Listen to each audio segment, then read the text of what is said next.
जिन्होंने एकल्चरेशन पर संस्कृति ग्रहण पर पुराण और एकल्चरेशन पर एक किताब लिखी थी।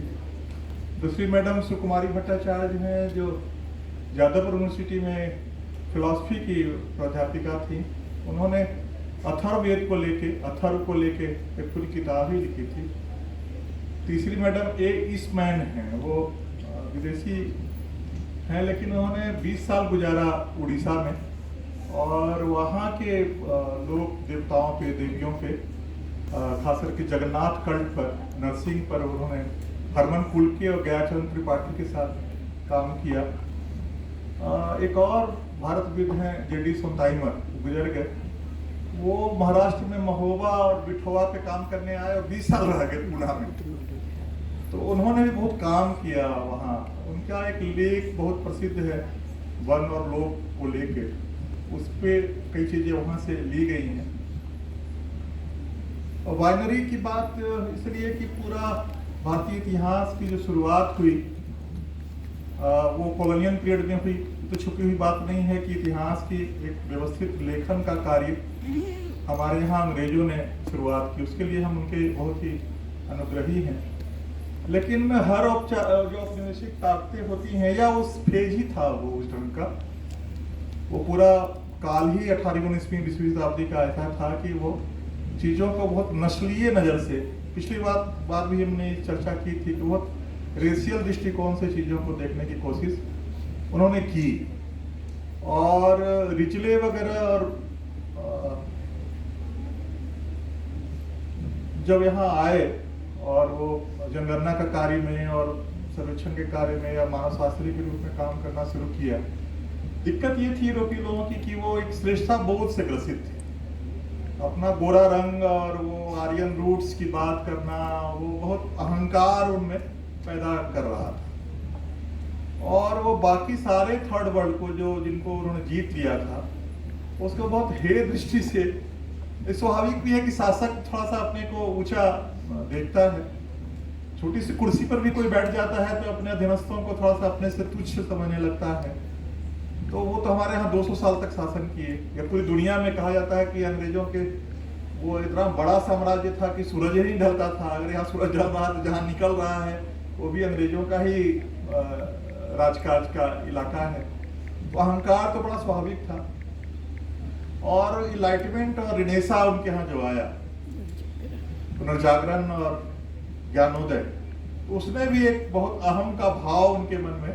उनको लग रहा था कि विज्ञान हमारे यहाँ ही, कला हमारे यहाँ ही, संगीत हमारे यहाँ, चित्रकला हमारे यहाँ, और उनके यहाँ पॉलीमैथ पैदा हो रहे थे। एक व्यक्ति बहुत सारी चीजों का एक्सपर्ट हुआ करता था। तो ये सारी चीजें उनमें एक अहंकार। अब शेक्सपियर की तुलना, कालिदास को शेक्सपियर, पूरब का शेक्सपियर कालिदास का पैदा हुआ, शेक्सपियर का पैदा हुआ। लेकिन अहंकार इसमें ये था कि हमारे कालिदास को शेक्सपियर से तुलना कर रहे हैं, हमारे वो समुद्रगुप्त की तुलना अपने यहाँ वो किसी शासक से कर रहे हैं, नेपोलियन से कर रहे हैं। तो ये हो सकता है कि वो नजरिया उनका हो वही। और तो उन लोगों ने, रिजले ने खास करके जनगणना वगैरह के क्रम में या मानव शास्त्र की शुरुआत के क्रम में हम लोग को 7 नस्लों में बांट के देखने की कोशिश की। 7 रेसेज में हम लोग को बांट दिया।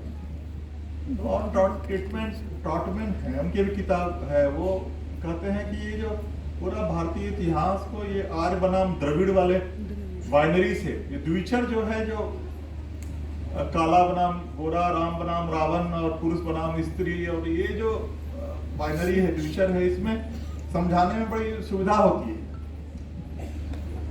हम बचपन से उसी ढंग की चीजों को, फिल्मों में भी हीरो और विलेन, इस ढंग से चीजों को एक ब्लैक एंड व्हाइट में हमारे सामने प्रस्तुत किया जाता है और हम उसको बिना तर्क किए हुए मान लेते हैं। अब स्त्रियों के बारे में जितनी अवधारणाएं बताई जाती हैं कि कमजोर होती हैं, शासन नहीं कर सकती हैं, ये होती हैं, वो होती हैं, अगर थोड़ा सा भी उसमें तर्क किया जाए तो सारी ये अवधारणाएं ध्वस्त हो जाती हैं। कि ना वो शासन करने में कहीं पीछे है, नेतृत्वकर्ता के तौर पे अगर उदाहरण दिया जाए तो 1 घंटा केवल पूरी दुनिया में कहाँ कहाँ नेतृत्व कर रही हैं वो सूची बन जाएगी। और शासक के तौर पे कितना सफल रही हैं, कितना सामर्थ्यशाली रही हैं, जो हमारे ओलंपिक में और कॉमनवेल्थ में जितना गोल्ड और जो भी आ रहा है उसमें बच्चियां हमारी कितनी भूमिका निभा रही हैं। खास करके झारखंड में तो मैं स्पोर्ट्स का डायरेक्टर रहा हूँ, तो आर्चरी हो या हॉकी हो, लड़कों की तुलना में लड़कियां ज्यादा सफल हैं और ज्यादा लेकर आ रही हैं वो मेडल वगैरह। आर्चरी में तो आप देख लीजिए, एक लंबी सूची है दीपिका से लेके माझी तक, लक्ष्मी माझी तक। तो वो एक बाइनरी क्रिएट की गई पितृसत्ता को, चूंकि सत्ता हथियानी थी, और हम मान लिए। और परिवार एज ए इंस्टीट्यूशन, संस्था के तौर पे, शिक्षण संस्थान और सारे इंस्टीट्यूशन सोशल साइंस में जिसको हम सब संस्था कहते हैं, उस सबकी भूमिका इस बाइनरी को बनाए रखने में होती है। घुमा फिरा के इस बाइनरी को वो स्थापित करते रहते हैं, कोई कहीं कोई तर्क करता ही नहीं। कोई ढंग से आर्य बनाम द्रविड़ वाले उसमें भी कोई तर्क करता ही नहीं कि सही है कि गलत है, क्या है नहीं है, कभी किसी ने कोई तर्क नहीं किया। और पूरा समाज शास्त्र हमारा जो है इसी थ्योरी पे निर्धारित हो गया। इस बालेख की शुरुआत में मैंने समाज शास्त्र में ही जाकर खास करके ग्रेट ट्रेडिशन बनाम लिटिल ट्रेडिशन, श्रेष्ठ परंपरा और लघु परंपराओं की बात जो समाज शास्त्र में की जाती रही है, उस पर मैंने चर्चा की है कि किस ढंग से ये बना दिया गया आग्रह की वैदिक परंपराएं जो हैं वो श्रेष्ठ परंपराएं हैं, बाकी सारी परंपराएं जो है लघु परंपराएं हैं। और ये चलता रहा, समाज शास्त्र हमारा उसी पर आधारित हो गया। और चाहे मुंबई स्कूल हो समाज शास्त्र का या लखनऊ स्कूल हो, राधा कुमार मुखर्जी वगैरह यहाँ धुरिये और वो लोग वहाँ मुंबई स्कूल के, सब लोगों ने उसी रेस के सिद्धांत के आधार पे समाज शास्त्र को लिखा, गढ़ा।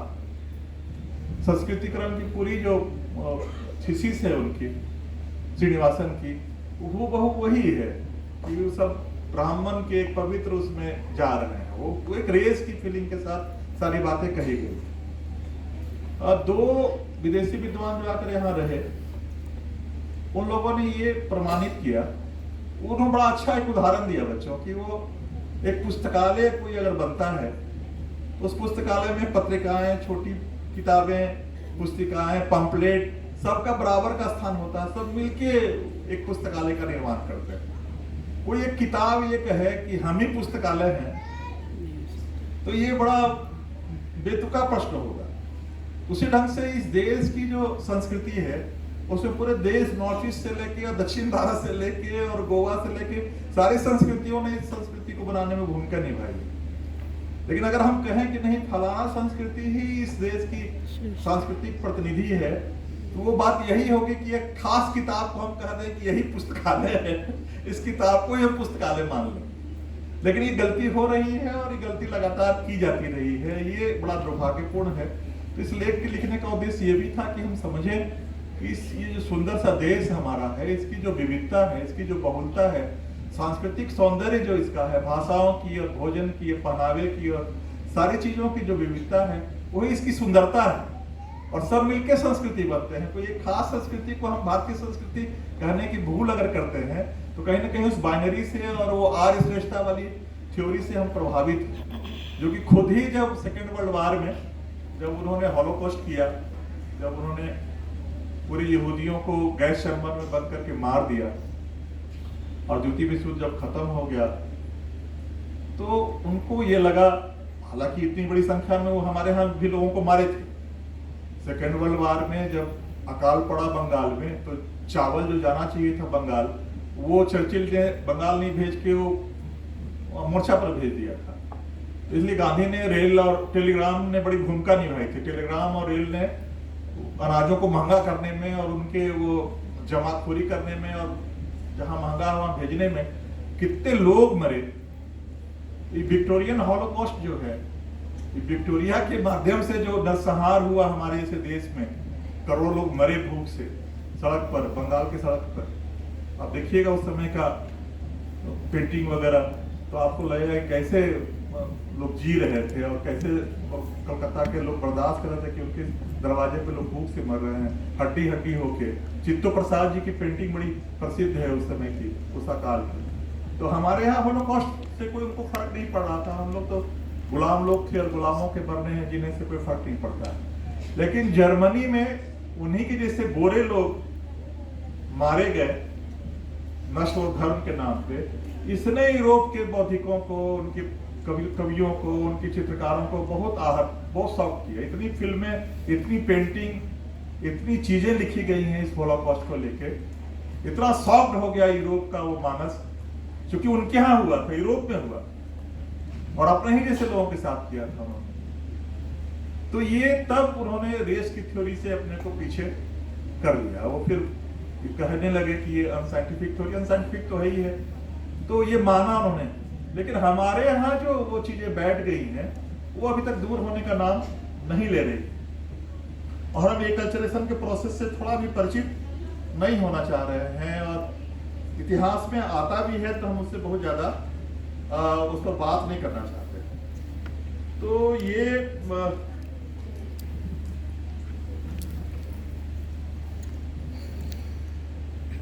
विजयनाथ मैम का जो वो लेख है, किताब है, वो एकल्चरेशन पर जो बात करती हैं, पुराण और एकल्चरेशन पे, तो कैसे इसकी शुरुआत हुई वो ऐतिहासिक सत्य है। वो उसके आर्थिक कारण भी हैं, सामाजिक धार्मिक कारण भी हैं, हर तरह के कारण हैं।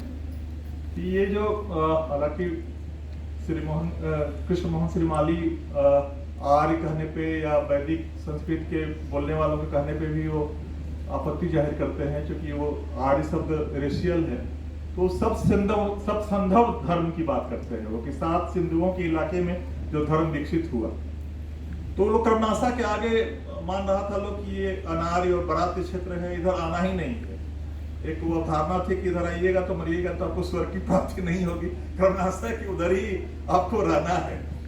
तो ये लेकिन कई बातें ऐसी हुई, धार्मिक भी और आर्थिक भी। आर्थिक कारण तो ये रहा कि रोमन साम्राज्य के पतन हो जाने के बाद जो हमारा व्यापार था सिल्क रूट के माध्यम से यूरोप के लिए, रोम के लिए, जिसमें हमारे कपड़े और कई चीजें जाती थी, मसाले और कई चीजें, तो रोमन साम्राज्य के पतन होने के बाद ये जो व्यापार हमारा पारदर्शिक व्यापार जो था वो एक तरह से ठप पड़ गया कुछ वर्षों के लिए, कुछ मतलब 100 सालों के लिए। तो वो जो बड़ा समुदाय जो कपड़ा और अन्य चीजों का उत्पादन में लगा हुआ था, वो अगर आपने अग्रवाल जी की अखत कहानी प्रेम की कवि पर किताब आपने पढ़ी होगी, तो उसमें उन्होंने बहुत उदाहरण के साथ बताया है कि बनारस आदि इलाकों में कितने बड़े कपड़ा बनाने के केंद्र हुआ करते थे, बहुत बड़े सेंटर हुआ करते थे। अगर आपको निर्यात करना है तो घरों में बनने से तो होगा नहीं, और उसमें हर जाति के लोग जिनको रोजगार चाहिए होता था उसको जाके कपड़ा बुन रहे थे। तो ये जो बंद हुआ और सारे लोग जो कृषि पे ही दबाव आ गया, अगर कारीगरी खत्म हो गई है, कपड़ा उद्योग खत्म हो गया है, तो सारी जनसंख्या खेती पे आ गई। अब खेती पे आ गई तो चंद्रगुप्त के या मौर्य काल के वो केंद्रीकृत शासन प्रणाली के बाद वो छोटे छोटे राजा थे, उनकी क्षमता नहीं थी कि वो राज्य के द्वारा खेती को आगे बढ़ाएं, प्रसार करें, और ऐसी भूमि जो अभी तक अनुर्वर है उसको उर्वर बनाएं, सिंचाई के साधनों का प्रसार करें। ये सब चीजें तो मुगल काल से उसके बाद से शुरू हुई हैं, उसमें क्षमता ही नहीं थी उनकी। तो उन्होंने सबसे अच्छा समाधान निकाला कि व्यक्तियों को या समुदायों को भूमि दान दी जाए,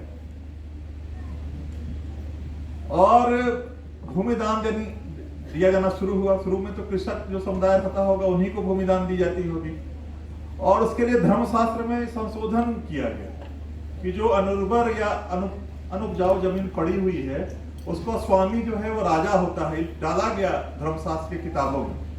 उसके पहले हमारे यहाँ वो अवधारणा नहीं थी कि सारी जमीन जो है राजा की होती है। चूंकि अब भूमि दान करना है तो पहले स्वामी आप होंगे तब तो दान करेंगे।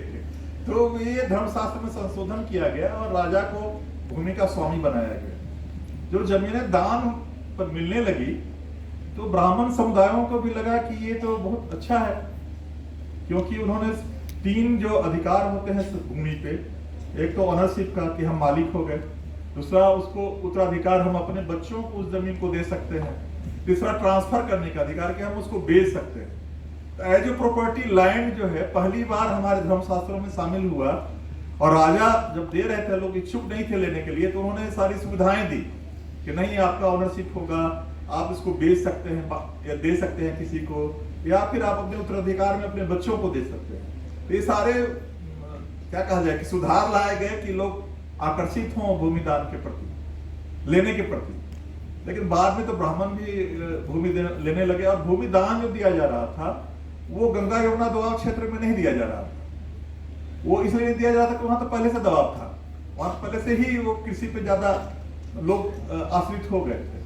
तो गंगा यमुना द्वाब क्षेत्र के बाहर यानी कर्मनाशा के बाहर मगध इलाके में, बंग में, उत्कल में, मध्य प्रदेश में, आंध्र में, अब ये सारे इलाके ऐसे थे जिनको आप वेदों में आप अनार्य, ब्रात्य और अनासह पूजक विशिष्ट पूजक वगैरह कर रहे हैं लोगों को। तो अब जो मध्य उधर के जो ब्राह्मण आ रहे हैं इस इलाके में भूमिदान प्राप्त करके, तो शुरुआत में तो बहुत दूरी रही, वो उनको मलेच्छ समझ रहे हैं, वो उनको क्या कहा जाए कि अतिक्रमणकारी समझ रहे हैं कि लोग बाहर से आके बस रहे हैं, तो दोनों में बहुत दूरी रही वो। लेकिन दिक्कत ये थी कि बार बार जमीन तो यहीं आ रही है, और जिसने दान ली है भूमि को इतना संपन्न तो नहीं है कि अब वहां उत्तर प्रदेश से, इलाहाबाद से ही मजदूर को मिला के खेती करवाए, ये संभव ही नहीं था। और तीसरा कि आप इतना बलशाली भी नहीं थे, आपके पास सेना नहीं थी कि आप वहां के स्थानीय आबादी से जबरन खेती करवाए। तो स्वाभाविक है कि एक पीढ़ी दो पीढ़ी के बाद वो जुड़ाव की शुरुआत हुई, जो बहुत स्वाभाविक भी है। और दूसरा कारण ये रहा कि जब वो मगध में या उसके आगे गए, तो मगध क्षेत्र तो पहले से यहाँ यज्ञ का विरोध हो रहा था, जैन धर्म और बौद्ध धर्म और आजीवक और माने 40 तरह के यहाँ पहले से संप्रदाय थे जो उस यज्ञ और यज्ञ की हिंसा के विरोध में सक्रिय थे। और बुद्ध के पहले से पूरा मगध का क्षेत्र जो है, चूंकि यहाँ वो वैदिक परंपरा अभी आई नहीं थी, तो वैदिक परंपरा का सबसे ज्यादा यज्ञ और हिंसा का विरोध अगर हो रहा था तो ब्रात्य इलाके में ही हो रहा था। अब लुम्बिनी में वो सिद्धार्थ पैदा हो रहे हैं, देखिए ना, लुम्बिनी नेपाल के बहुत नजदीक, नेपाल का ही हिस्सा है। और हमारे यहाँ परंपरा रही है कि ज्ञान प्राप्ति के लिए लोग हिमालय की ओर जाते हैं, लेकिन सिद्धार्थ जो है हिमालय की ओर नहीं जाके इधर आ रहे हैं, मगध की ओर आ रहे हैं, हमारे यहाँ आ रहे हैं।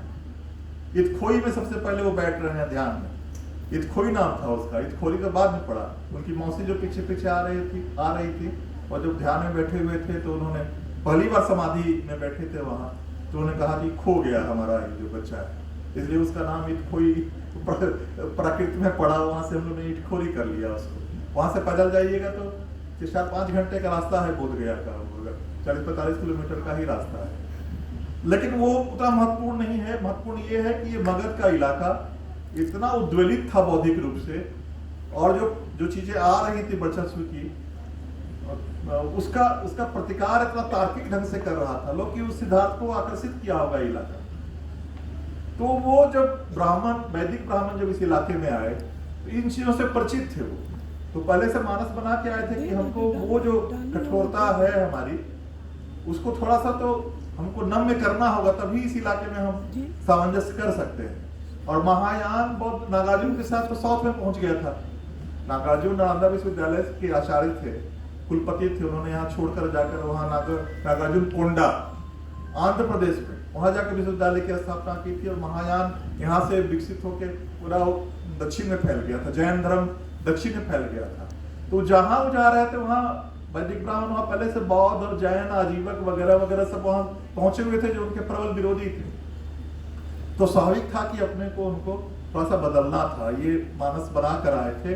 और ये आर्थिक मजबूरी, तो सामाजिक धार्मिक कारण था, आर्थिक मजबूरी ये थे कि जो उन्होंने दान में भूमि ली है, उस भूमि को अगर उनको लाभकारी बनाना है तो स्थानीय आबादी के साथ घुलना मिलना होगा, ये आर्थिक मजबूरी थी। इस कारण से जुड़ाव की शुरुआत हुई, जिसको विजयनाथ मैडम पर संस्कृति ग्रहण करना बता रहे।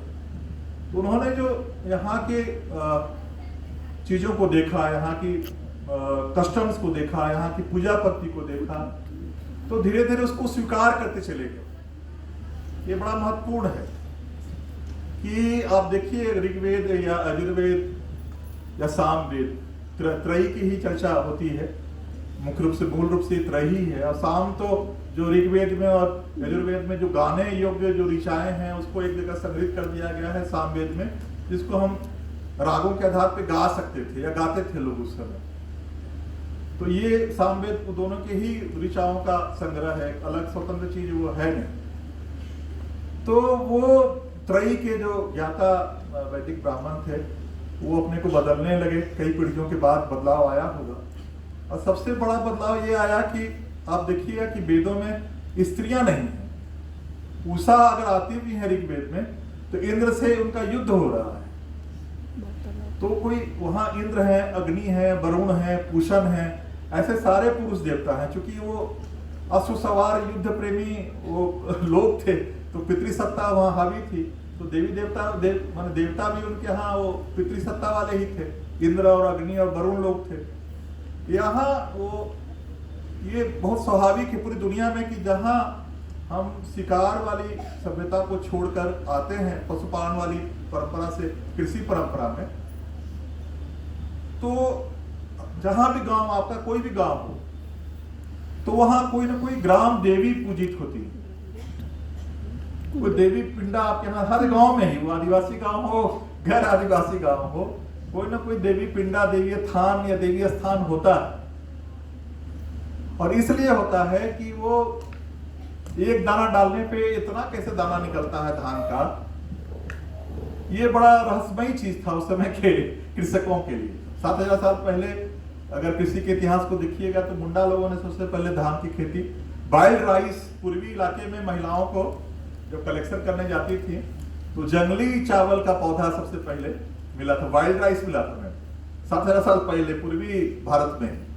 फिर बाद में उसकी खेती होने लगी तो आदिवासी मुंडा लोगों के यहाँ बहुत सारी चीजें आती हैं कि कैसे पहले धान की खेती उनके यहाँ शुरू हुई 7000 साल पहले। तो वो खेती को और देवियों की पूजा को दोनों को जोड़कर देखने की, माताओं की जो माँ बनने की जो क्षमता है, वो जो माँ बनती हैं, और जमीन जो है वो फसलें देती हैं, वो माँ बनती है वो भी, तो दोनों की उर्वरता को एक दैवीय डिवाइन देखा जा रहा था। मैम कोई विज्ञान का उनका विकास तो था नहीं, तो माँ बनने की प्रक्रिया को भी और खेती उर्वरा खेती को भी, दोनों को कोई दैवीय कृपा के तौर पे, तो इसलिए देवी की पूजा वहां हर गांव। ये आप सब लोग अपने गांव को ध्यान दीजिएगा तो आप देखिए कोई ना कोई वहां देवी स्थान होगा ही होगा। बिल्कुल। तो ये खासियत थी कि देवी पूजा जो है, मातृ शक्तियों की पूजा, ये गैर आर्य वैदिक परंपरा में वो नहीं थी चीजें। लेकिन जैसे ही ये जब एकल्चरेशन की प्रोसेस की शुरुआत हुई, वो प्रक्रिया की शुरुआत हुई, तो देवियां जो है पौराणिक धर्म, अगर हम कहें वैदिक धर्म को बदल के जब चीजें शामिल हुई, इसको पौराणिक धर्म का नाम ले, तो हम शामिल होने लगे। अब दुर्गा को अगर हम देखें तो देवी प्रसाद चट्टोपाध्याय की लोकायत एक किताब है, उसमें बहुत विस्तार से उन्होंने इस पर चर्चा की है, तो हिंदी अनुवाद मिलता है उसका। आप सबों से प्रार्थना है कि उसको एक बार देखिए।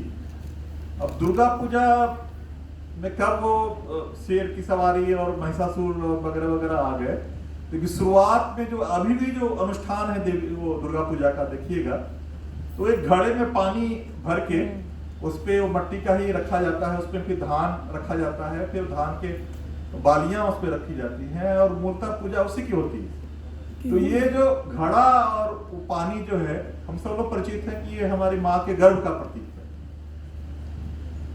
इसमें कोई बहुत ज्यादा डिकोड करने की आवश्यकता है ही नहीं है, बहुत सामान्य समझ है कि वो माँ का गर्भ है जो पानी से भरा हुआ है, उसकी हम पूजा करते हैं। यानी कि वो भी कृषि की उर्वरता की ही पूजा थी, उससे ही जुड़ा हुआ था। कुषाण जब लोग आए हमारे यहाँ शासन करने के लिए, वैष्णव हो गए वो लोग, तो उनके सिक्कों पे पहली बार उनकी, जहां से वो आए थे, नैना देवी थी उनकी, उसी ही पर उनके सिक्कों में पहली बार दिखी थी, कुषाणों के सिक्कों पर। तो वहां से कैसे वो हमारे दुर्गा पूजा में शामिल हुई, इस पे भी काम हुआ है, मैंने उस पर अभी देखा नहीं है, लेकिन वो भी बड़ा इंटरेस्टिंग है, बहुत रुचिकर विषय है। क्योंकि बस्तर में जो दशहरा है, बोर तो नहीं हो रहे हैं आप लोग? बिल्कुल नहीं सर। बस्तर का दशहरा देखने में गया था, तो वहां वो जो जगदलपुर से और दंतेश्वरी माँ, तो दंतेश्वरी को आप देखिएगा जाकर, मूलतः जब सारी देवियां जो है मूलतः लोक की हैं, तो वो लोक की हैं, आदिवासी देवी हैं, वहां से आती हैं वो उठ के जगदलपुर, चूंकि शासन जगदलपुर राजा आ गए थे वहां छोड़कर युद्ध में हारने के बाद, तो माँ वहां से यात्रा शुरू करती। पहले पैदल आता था लोग, ढो के लाता था लोग, अब तो खैर गाड़ी में आती है। लेकिन वो कहाँ रुकेंगी, कहाँ वहां उनको सम्मान दिया जाएगा। और जगदलपुर में फिर आसपास के 300 गांवों की देवियां, उनका प्रतीक चिन्ह अपनी बड़ी दीदी से मिलने आता है। तो वह बहनों का मिलन है, ये बड़ा खूबसूरत है। वहां कोई हिंसा या कोई हत्या या कोई रावण दहन कुछ नहीं होता है। वो बड़ी बहन दंतेश्वरी से आसपास की 300 बहनें देवियां जो है गांव की, वो मिलने आती। तो क्या खूबसूरत दृश्य है कि हर आदिवासी समुदाय अपनी देवियों के प्रतीक को लेके अपने ग्रुप में और नृत्य करते हुए दंतेश्वरी की वो रथ यात्रा चल रही है, और आगे आगे सारा जितना तरह का समुदाय वहां है, और सबका मारिया और सारे लोग अलग अलग ड्रेस में भी अलग, बहुत खूबसूरत। तो मूल रूप से देवियों की आराधना हमारे यहाँ कृषि संस्कृति में रही है। कहने का इशारा करने के मतलब यही है कि वो रही है हमारे यहाँ, और वहीं से ये शामिल हुई चीजें। दूसरा जो हुआ कि वो जो परिवर्तन शुरू हुआ, तो मंदिर की अवधारणा वैदिक परंपरा में नहीं थी। यज्ञ की आहुति होती थी, यज्ञ कैसे बनेगा त्रिभुजाकार, उसके बहुत ज्ञान विज्ञान की बातें हुई कि कैसे नापी होगी और कैसे वो परफेक्ट बनेगा।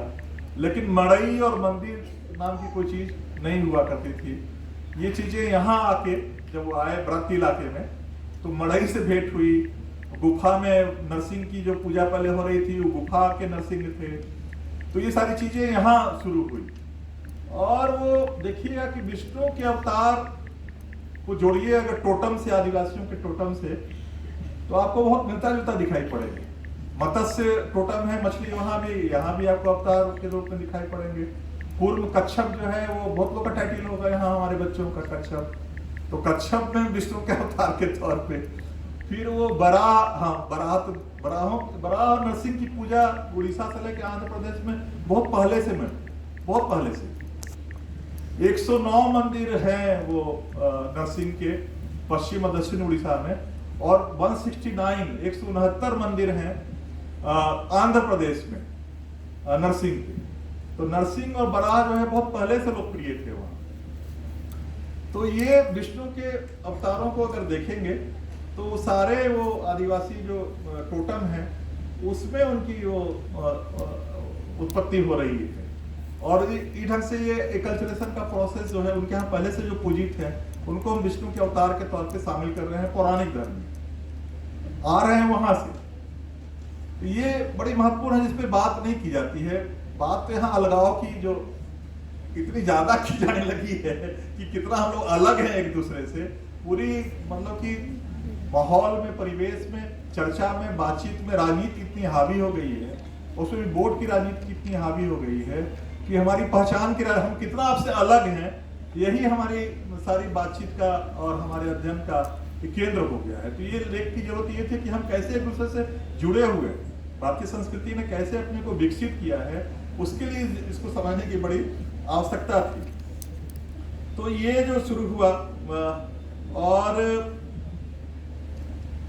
महादेव या मुरुगन, वह कार्तिकेय जिसको हम लोग कहते हैं दक्षिण में मुरुगन के तौर पे बहुत लोकप्रिय देवता हैं, नरसिंह, कृष्ण।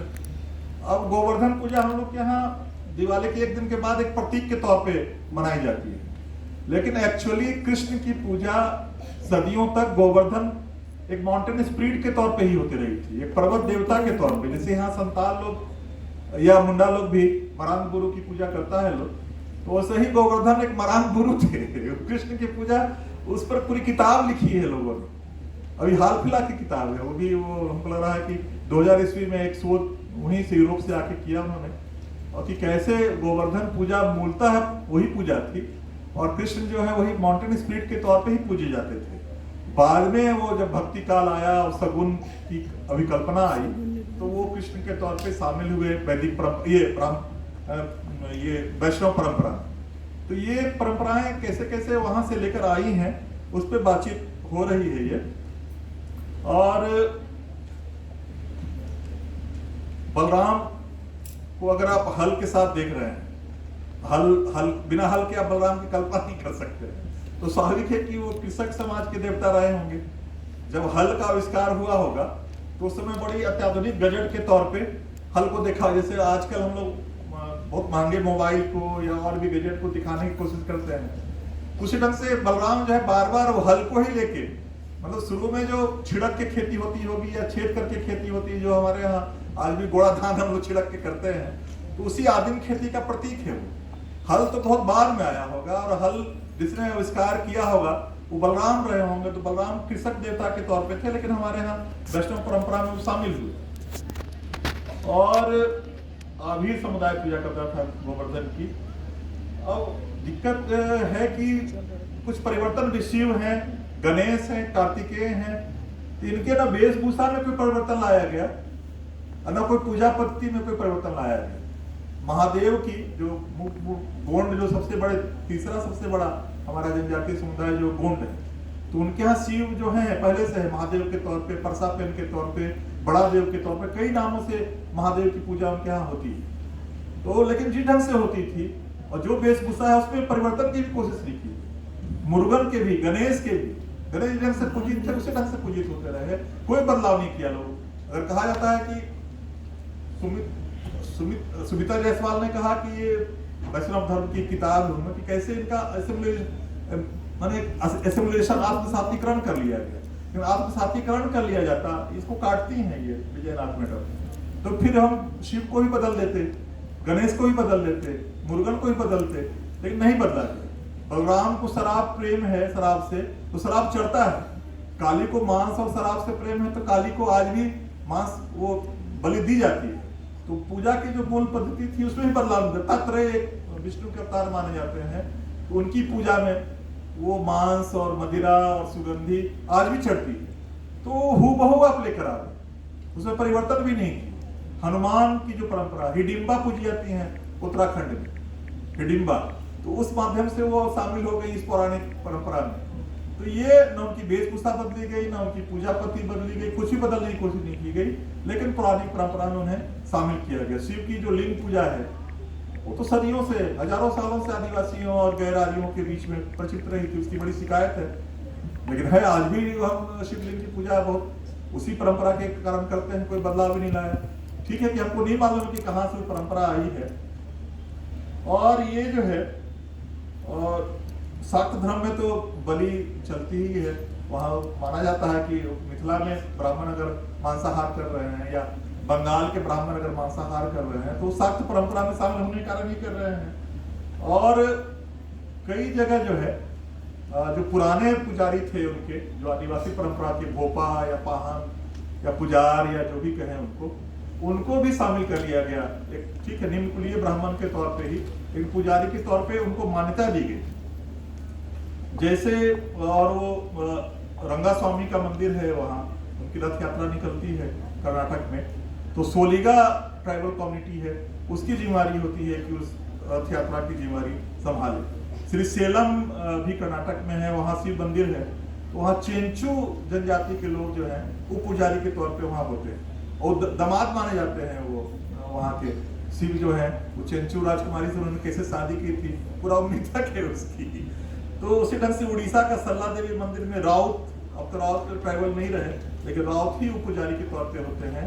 और तिरुपति में भगवान वेंकटेश्वर के मंदिर में कुरुबा कम्युनिटी के लोग जो है, जनजाति के लोग, उनको उपपुजारी के तौर पे वहाँ मान्यता दी जाती है। अब चूंकि जगन्नाथ पूरे 400 का पेज का काम है हरमन कुल के, इसमें गया चंद्र त्रिपाठी का, कि कैसे कैसे वो खंडेश्वरी देवी से शुरू होके ये नरसिंह से होते हुए जगन्नाथ के विग्रह के तौर पे वो विकास की यात्रा है 400 साल। तो वहाँ जिस मूल रूप से वो जगन्नाथ जिसके देवता हैं वो सौरा और सबर जाति, तो अगर सूची देखिएगा वहाँ की पुजारियों की, उपपुजारियों की, उसमें सौरा और सबर शामिल है। उनको जी हमारे खास करके स्पर्श करने वाला जो भी काम है भगवान जगन्नाथ का, तो वो सौरा और सबर समुदाय के लोग ही करते हैं। यहाँ भी जो रथ यात्रा निकलती है जगन्नाथ मंदिर की, 300 साल पुरानी, तो आपके यहाँ भी है, तो वहाँ उरांव और मुंडा लोगों की जिम्मेदारियां बंधी हुई कि कपड़ा कहाँ से आएगा, मुंडा लोग के यहाँ से आएगा, तो बाकी सामग्री उरांव लोग के यहाँ से आएगी। तो पहला जो चढ़ता है कपड़ा वस्त्र वगैरह रथ यात्रा के पहले, तो जनजातीय समुदाय के लोगों की ही जो चढ़ाई हुई चीजें होती हैं, ये सैकड़ों साल की परंपरा है, वो भी बंद नहीं हुई है। तो ये है वहाँ खास करके जो 3 साल के बाद वो जो विग्रह बदला जाता है वहाँ उड़ीसा में, जगन्नाथ भगवान की जो बलराम, भाई बलराम की और सुभद्रा की मूर्तियां बदली जाती है। तो वो जो पवित्र पेड़ की खोज का काम जो है, दारू कहते हैं उसको, उसकी तलाश जो है वो सौरा और सबर जो पुजारी हैं उनकी होती है कि वो खोज के लाए कि कौन से पेड़ को काटा जाए जिससे ये विग्रह फिर से तैयार हो। उसी ढंग से गुजरात का सूर्यपनेश्वर मंदिर है, वहाँ भील और ताड़वी जो समुदाय के लोग हैं उनकी जिम्मेदारी होती है कि पुजारी के तौर पे वहाँ वो निभाएं वो भूमिका।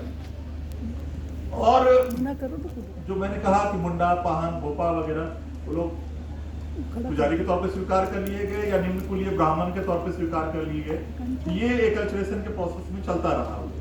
और जो देख रहे हैं कि वैदिक काल में यज्ञ की बड़ी महत्ता है, लेकिन पौराणिक काल में यज्ञ की महत्ता खत्म हो जाती है और महत्ता शुरू हो जाती है जाप की या किसी भागवत धर्म के भागवत पुस्तक के पाठ की। तो ये पौराणिक पुस्तकें हैं या भागवत हो या जो भी हो, उसमें देखिए कहानियां बहुत है, मिथक बहुत है, आख्यान बहुत है। स्वाभाविक है कि ये किसी दार्शनिकों के बीच में बात नहीं कही जाती। ये बहुत कम पढ़े लिखे लोगों, किसानों के और अन्य कारीगरों के बीच में ये कहानी पाठ हो रहा है ताकि ये चीजें उनके मन तक पहुंच सके। आप उपनिषदों को देखेंगे या त्रयी को देखेंगे तो वहाँ चीजें जो हैं वो बहुत दार्शनिक तौर पे, बहुत फिलॉसफी के तौर पे है। उसको समझने के लिए एक बौद्धिकता आपकी होनी चाहिए। लेकिन भागवत कथा या राम कथा या कृष्ण कथा सुनने के लिए बहुत बौद्धिकता की आवश्यकता नहीं है, बस आपके मन में एक श्रद्धा भाव होनी चाहिए। ये पौराणिक काल में चीजें बदली, यज्ञ खत्म हुआ, वो दार्शनिकता खत्म हुई और आम लोगों तक पहुंचने के लिए पवित्र नदियों में स्नान की शुरुआत। आपको कहीं वेदों में नहीं मिलेगा कि पवित्र नदियों में स्नान वाली बात है। वो शुरुआत हुई इसी काल में। जाप की महत्ता स्थापित हुई, भक्ति की महत्ता स्थापित हुई और कथा पाठ की महत्ता स्थापित हुई। तीसरी सबसे बड़ी महत्वपूर्ण बात है कि मंदिर केंद्रित गतिविधियां की शुरुआत हुई। मंदिर चूंकि वेद काल में थे ही नहीं, मंदिर यहाँ से आपने लिया मणि से। दक्षिण भारत में जो मंदिरों के का जो सौंदर्य है, 700-800 साल पुराने मंदिर आपको दिखेंगे। थोड़े वहां वैदिक लोग पहुंचे थे, द्रविड़ इलाका था वो, लेकिन जैसे ही वो एकल्चरेशन के प्रोसेस में आए तो उन्होंने मंदिर बनवाए, क्योंकि मंदिर उनके यहाँ पुरानी परंपरा में थी। तो सबसे ज्यादा खूबसूरत मंदिर आपको दिखाई पड़ेगा तो दक्षिण भारत में ही दिखाई पड़ेगा, क्योंकि उनकी पुरानी परंपरा की चीजें थी। तो मंदिर केंद्रित जैसे रथ यात्रा वगैरह की परंपरा, अब किसी वेद में वो दिखाई नहीं पड़ेगा कि रथ यात्रा की कोई बात कर रहा है। वो शुरुआत होती है भुवनेश्वर से, उड़ीसा से, उत्कल से, जो शुद्ध अनारी इलाका था, द्रविड़ इलाका था। तो ये चीजें धीरे धीरे शामिल हुई है, एक पौराणिक धर्म का गठन हुआ। अब हम देखें कि ये जो अथर्व है, बहुत बोर तो नहीं हो रहा है? 5-10 मिनट और हम लोग बात करें ना बाबू? बिल्कुल नहीं बोर हो रहे हैं सर। अथर्व को जो है चौथे कोई वेद के तौर पे मान्यता नहीं दी जा रही थी। बहुत विस्तार से नहीं जाएंगे इस पे। सुकुमारी भट्टाचार्य मैडम ने इसी पे काम किया है, पूरी किताब ही है, बड़ा सा लेख भी है, 40 पेज का एक लेख है कि कैसे कैसे वो त्रयी को ही मूल वेद माना जा रहा था, क्योंकि इसमें जो चीजें थी वो मगध और इसके इलाके के बाहर की चीज, मैंने इस इलाके की चीज थी। जो यहाँ जो राजा थे, राजा की उपपत्नियां थी, तो उपपत्नियों को संतुष्ट रखने के लिए, उनको खुश रखने के लिए लगातार युद्ध हो रहे हैं, तो शत्रुओं को पराजित करने के लिए, इस सब के लिए मंत्र और ताकत की, वो उस अलौकिक ताकत की आवश्यकता थी। उसी ढंग से स्त्रियों की जो बीमारियां थी, दैहिक हो, दैविक हो, भौतिक हो, उनके समन के लिए भी कुछ मंत्र और दवा की आवश्यकता थी। तो आम जनों को भी और राज परिवार को भी, सबको कुछ अलग हटके चमत्कार और कुछ जादू और कुछ इस ढंग की चीजें चाहिए थी। इसकी जो पूर्ति कर रहे थे वो इस इलाके के ओझा, जो बाद में झा हो गए, मती, सोखा, तो ये लोक और आदिवासी परंपरा के जो लोग थे, तो उनके पास जड़ी बूटियों की जानकारी थी, उनके पास धातु के रसों की जानकारी थी, थोड़ा बहुत जो है वो शरीर विज्ञान को समझते थे।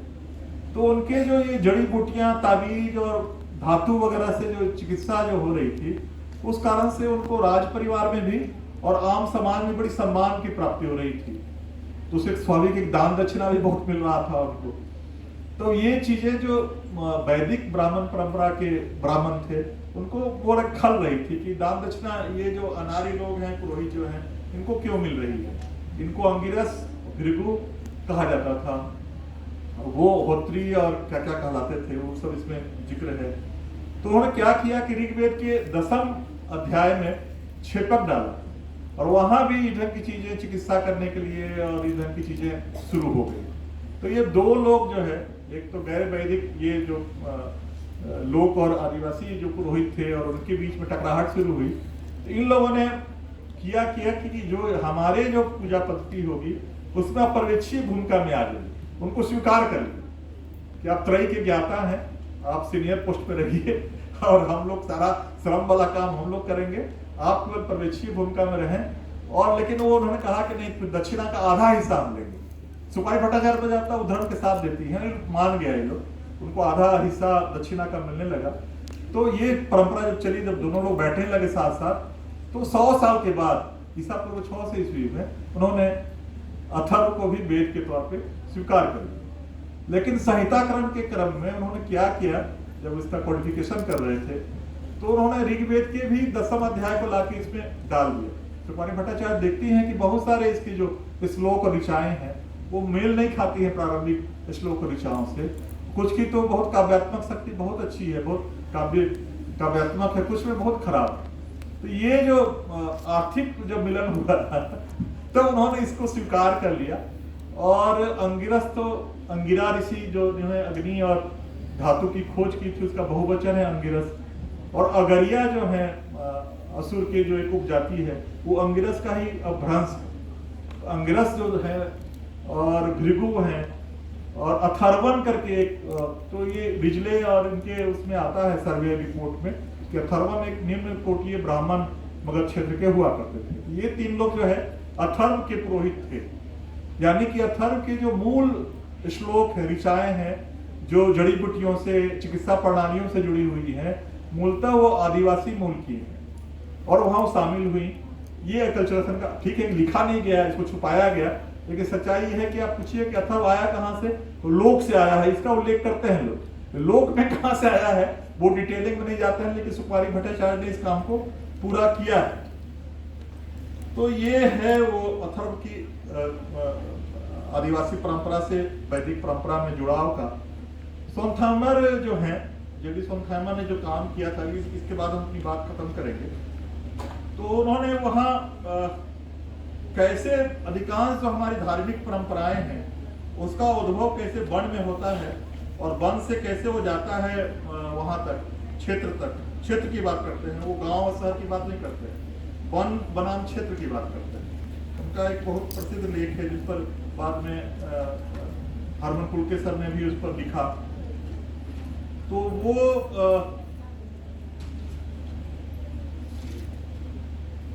संगम साहित्य के आधार पर अपनी बात करते हैं। वो दक्षिण भारत को ही केंद्र बना के अपनी बात करते हैं, इससे हम लोग को भी पूरे देश के एक पृष्ठभूमि समझने में शुरुआत होगी। तो संगम साहित्य में 5 भूभागों का वर्णन है। लैंडस्केप 5 तरह के हैं तमिलनाडु के। एक तो पर्वत में जो लोग रह रहे हैं, जैसे हमारे यहाँ भी निसरहाट के पाट पे सुर वगैरह रहते हैं, तो वहाँ जो रह रहे हैं वो कुरंची कहलाता है इलाका वो। और दूसरा इलाका जो है चरागाह वाला मुल्लई कहलाता है। तीसरा नदी के पास का जो लघु कृषि क्षेत्र है वो मरुतम कहलाता है। चौथा जो समुद्री भूभाग है वो नेतल कहलाता है। और पंचम जो है जहाँ गर्मी के समय में पहाड़ वगैरह के लोग उतर के जाते हैं पल्लई कहलाता है। तो कुरंची जो पहाड़ के ऊपर का इलाका है वहाँ कंवर या कुरवर आदिवासी रहते हैं, उनके देवता मुर्गन है, कार्तिकेय। मुल्लई जो पशुपालक इलाका है जहाँ अचियार पशुपालक रहते हैं, उनकी जो देवता का नाम है मायोन, जिसका हिंदी में अर्थ होगा कृष्ण। पल्लई जो इलाका है जहाँ गर्मी के क्षेत्र में जाते हैं लोग, वहाँ की जो देवी है वो पूर्वई देवी कहलाती हैं, जो युद्ध प्रिय, जैसे हमारी दुर्गा है युद्ध प्रिय देवी है, और मुर्गन की माँ के रूप में वो पूजी जाती है। अनकलम्मा उनका नाम है, और अनकलम्मा की वहाँ भक्ति धारा तमिलनाडु। और एक और आपको बता दें कि जो द्रौपदी को हम लोग उत्तर भारत में बड़ी खराब समझते हैं कि द्रौपदी किसी का नाम नहीं दिया जाए, तो तमिलनाडु में द्रौपदी कल्ट है, द्रौपदी भक्ति धारा का विकास हुआ है। और पल्लव वंश के समय, मैंने वो बहुत पुरानी बात है, और 400 मंदिर द्रौपदी अम्मा के हैं अकेले तमिलनाडु, 400 मंदिर। और अगर कर्नाटक और आंध्र प्रदेश को जोड़ दीजिएगा तो 800 मंदिर हैं वो द्रौपदी अम्मा के। और बनियार और कई कम्युनिटी जो है उनको अपनी कुल देवी के तौर पे, ग्राम देवी के तौर पर पूजती है। तो चीजें बहुत बदलती हैं, जो हमारे यहाँ वो अच्छी नहीं मानी जाती है वहाँ माँ हो जाती हैं और पूजी जाती हैं। अनकलम्मा का जो निवास स्थान है काटू है, और काटू 2 चीजों को कहते हैं, जंगल को भी काटू कहते हैं और शमशान घाट को भी काटू कहते हैं। देखिए हमारे शिव से भी, महादेव से भी जुड़ता है। महादेव को हम लोग शमशान में भी देखते हैं, महादेव को हम कैलाश पर्वत भी देखते हैं।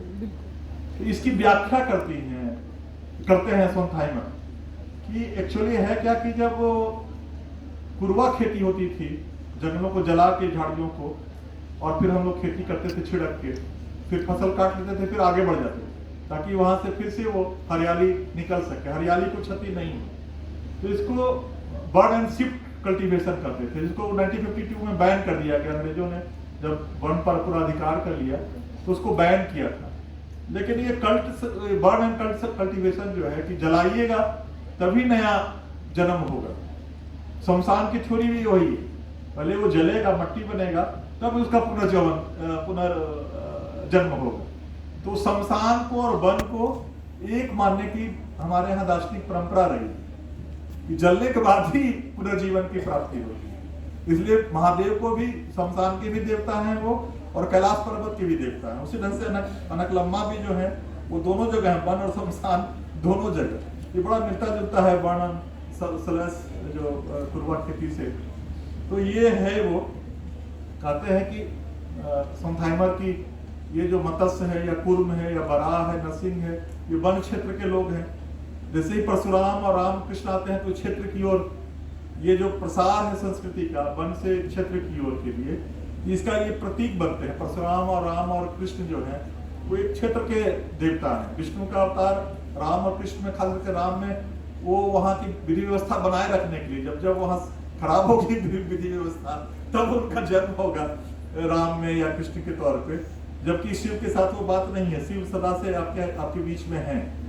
लेकिन ये वन को जो है ब्रह्मांड के प्रतीक के तौर पे भी, शक्ति के पुनः शक्ति के ऊर्जा प्रदान करने के तौर पे भी हमारे यहाँ देखा गया। तो महाराष्ट्र के किसान लोग के यहाँ गांव में ये परंपरा है कि यह एक हफ्ता के लिए वो लोग गांव घर छोड़ देता है, लोग जाके जंगल में जाके निवास करता है। लोग हर साल में एक हफ्ता, जैसे हमारे यहाँ एक त्योहार है आंवला के पेड़ के नीचे बगीचे में जाके खाना पकाते हैं। एकादशी, कोई एकादशी है, उसमें आप जाते हैं बगीचे में, घर छोड़ते हैं और पेड़ के नीचे ही खाना पकाते हैं। तो वही परंपरा है कि हमारे यहाँ माना जाता रहा है कि वन जो है ब्रह्मांड के एक लघु प्रतीक है, और वहां से उनको ऊर्जा आपको फिर से मिलती है। ये वनों की ओर जाना चाहिए। ये 200 साल पहले जब वनों का व्याप्ति रही होगी, उसका सौंदर्य रहा होगा, उसकी कल्पना कीजिए। आज कटे फटे और वो सुखाड़ जंगलों की छोड़ दीजिए, जो विकास ने जो तबाही लाई है। अब 200-250 साल पहले के वनों की कल्पना कीजिए, तो सचमुच में वहाँ की हरियाली, वहाँ का सौंदर्य, वहाँ के झरने, वहाँ की तितलियां और पक्षी, वो हमको पुनर्जीवित या हमको ऊर्जावान करते होंगे। तो आंवला के पेड़ के नीचे भोजन खा के हम लोग उस परंपरा को निभा रहे हैं, या महाराष्ट्र के लोग जो है वो कर रहे हैं। ये नव कलेवर की परंपरा जो है जगन्नाथ मंदिर की वही है कि ईश्वर जो है फिर से एक पवित्र पेड़ के रूप में परिणित होके मंदिर में अपने को स्थापित करना चाह रहा, उसने स्वीकार किया। तो ये है। और जो आदिवासियों का झूमर नृत्य है या सामूहिक नृत्य है, तो ये जो पशुपालन का क्षेत्र है उसको ब्रज भी कहते हैं, और जो रासलीला है वो ही झूमर नृत्य ही है। अब दार्शनिकों ने और शहर के लोगों ने उसको अलग रूप दे दिया, एक दार्शनिक रूप दे दिया, और कृष्ण को और राधा को अलग ढंग से प्रस्तुत किया।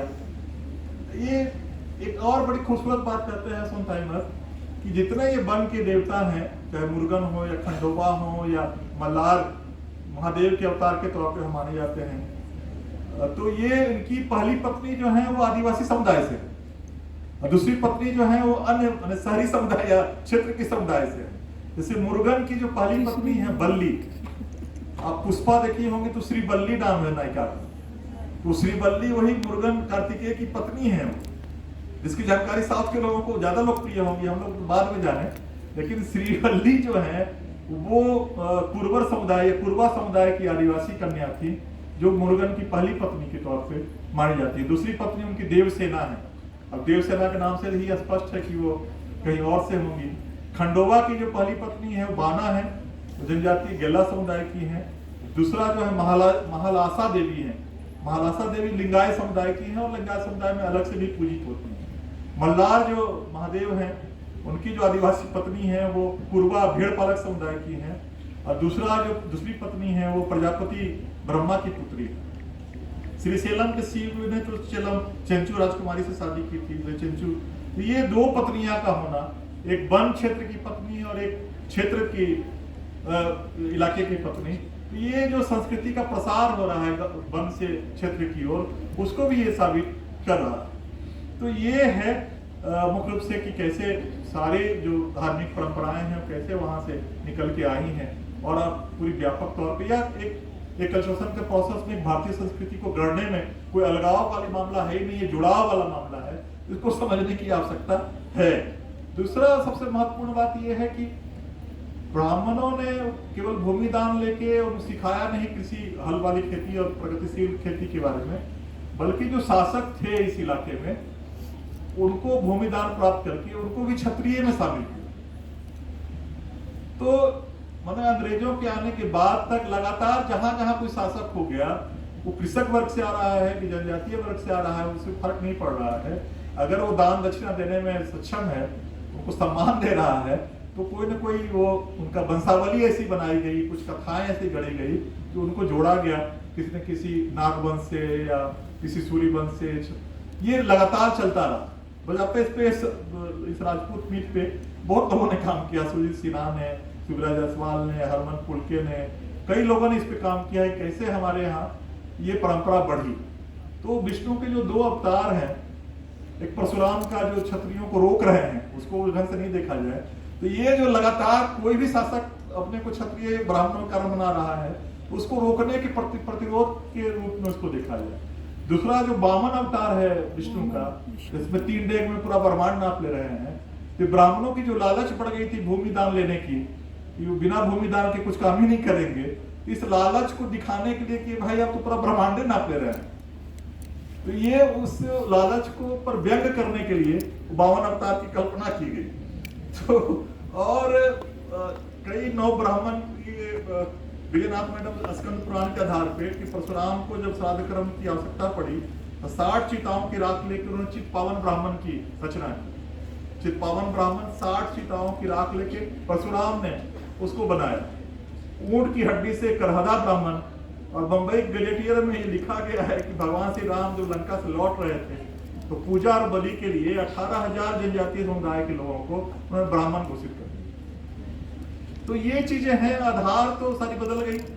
जब तक कलयुग की अवधारणा पुराण में लाई गई कि कैसे कलयुग में हमको अपना पुराना कर्म को छोड़कर कृषि भी करना होगा, कारीगरी भी करनी होगी, संकट के समय में हम वो क्या कहते हैं कुत्ते का स्वान का मांस भी खाना पड़ सकता है, ये सारी बातें पुराण में दर्ज की गई कलयुग के नाम पे। एक्चुअली स्वयं भी वो खेती काम में या फिर कारीगरी काम में लग गए थे, तो उन्होंने भविष्य काल में उन चीजों को लिखा, तो आधार पूरा बदल गया, आर्थिकी पूरी बदल गई। पशुपालन से आप कृषि की ओर आ गए, कारीगरी की ओर आ गए, अधिरचना भी उसी के हिसाब से संस्कृतियां ही बदली।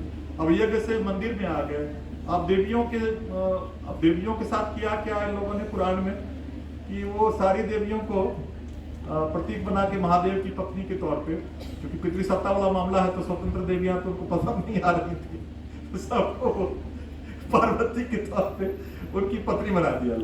और सती जो है वो प्रजापति अपने पिता के यज्ञ में अपनी आत्मदाह कर लेती हैं, और शिव जो है उनके शव को कंधे पे लेके घूम रहे हैं, और विष्णु उनको चक्र से काटते हैं, तो जहां जहां उनका अंग गिरा। आप ये नहीं कहना चाह रहे कि वो सारे स्थान पहले से देवी की पूजक थे, तो आपने कहानी जोड़ के सारी स्वतंत्र अस्मिताएं जो देवियों की थी उसको पतरी बना के 2वें दर्जे पे लाके और सबको जोड़ दिया महादेव से, उनकी स्वतंत्रता ही खत्म कर दी। तो ये सब डिकोड करने की जरूरत है।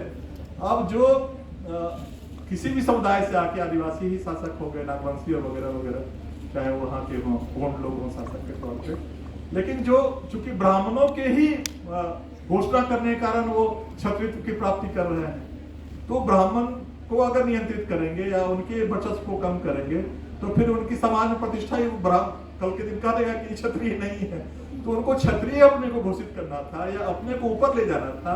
तो ब्राह्मण के का जो वर्चस्व था वो बना रहा, वो बदला नहीं। और पुराण लिखने की शैली ऐसी थी कि सारी चीजें बहुत अतीत से शुरू होती हुई, इसका शिल्प देखिएगा पुराण का, या तो भविष्य काल में लिखा गया है या अतीत से लिखा गया। कहीं यह जिक्र नहीं किया गया कि हम कहां से ला रहे हैं, दंतेश्वरी को या देवड़ी को या रजरप्पा को या शिव को या गणेश को या जगन्नाथ को, ये कहीं उल्लेख ही नहीं हुआ कि हम इसको आदिवासी परंपरा से लेके आ रहे हैं। तो हजारों साल में हम भूल गए कि चीजें आदिवासी परंपरा से आ रही हैं, तो एक पूरे समुदाय को अपने से काट लिए, और बाकी ताकतें तो कॉलोनियल पीरियड में उसके बाद है ही हमको अलग करने के लिए। तो ये जो परंपरा है हमारी भारतीय परंपरा, जो अनेकता और एकता, अनेकता में एकता करने पे ये सारा एक रूपीकरण हो जा रहा है। तो अनेकता बनाए रखिए, सबके सौंदर्य को बनाए रखिए, सबकी संस्कृति की जो विशेषताएं हैं, सनातन धर्म की अपनी विशेषता है, सारी अपनी विशेषताएं हैं, बनाए रखिए, लेकिन कैसे वो जुड़ती भी हैं एक दूसरे से, इस देश को एक सांस्कृतिक रूप में बांधती हैं, उसको भी याद कीजिए। यही इस लेख का उद्देश्य था। इन्हीं शब्दों के साथ मैं